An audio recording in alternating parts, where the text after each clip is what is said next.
I'm very happy to be talking to Mr. Jérôme Bonnafont. He is the French ambassador to India. Now, the French have just donated or decided to donate 500,000 euros towards the ITU's Connect School, Connect a Community program. Why are you so interested in this? C'est un programme qui nous intéresse parce que c'est un programme qui réunit les métiers de l'UIT et quelque chose à quoi nous croyons beaucoup, qui est la vocation de solidarité des institutions internationales. Il s'agit de montrer que les nouvelles technologies sont accessibles même aux plus démunis et même dans les endroits les plus reculés. Et c'est très important parce que sinon, on construirait une société de l'information qui diviserait entre ceux qui peuvent avoir accès et ceux qui ne peuvent pas avoir accès. Et ça, c'est un modèle que nous rejetons.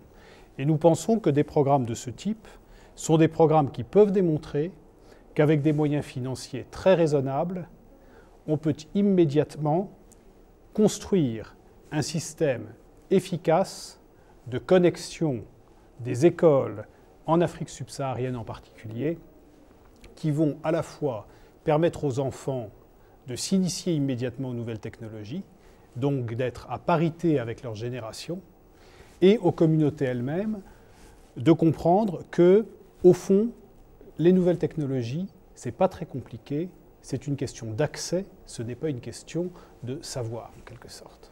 Now, I'm sure this is a very welcome donation. Do you think that there is enough participation on behalf of individual developed world countries in terms of giving unilateral donations to projects of this kind? Vous savez, il y a quelque chose qui se passe très souvent dans la société internationale, c'est que on s'imagine que ça ne va pas marcher parce que c'est trop compliqué.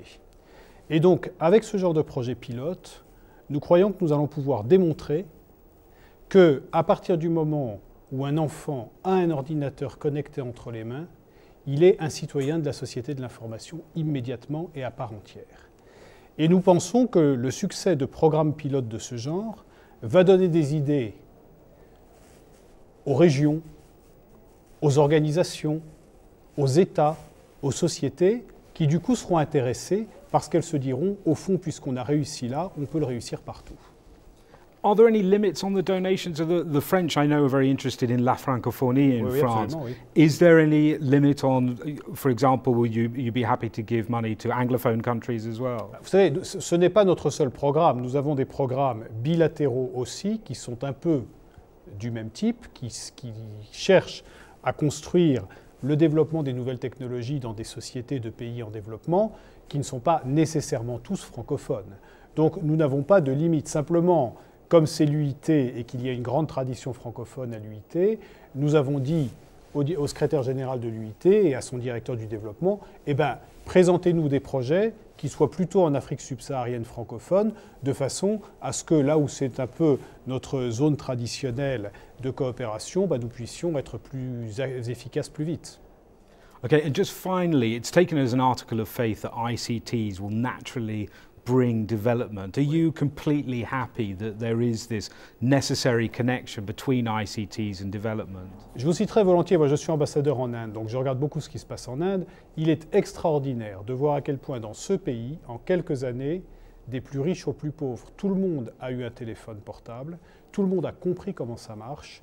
Et pour vous donner un exemple très classique ici, les pêcheurs, avec leur téléphone portable, vont pêcher, s'informent sur les cours du marché et vont livrer leur pêche là où c'est le meilleur.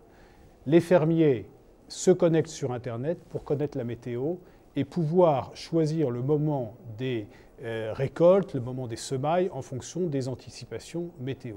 Donc cela vous donne une idée de l'efficacité avec laquelle ces nouvelles technologies de l'information et de la communication peuvent servir le développement. Ce n'est pas une recette miracle, mais ça aide énormément.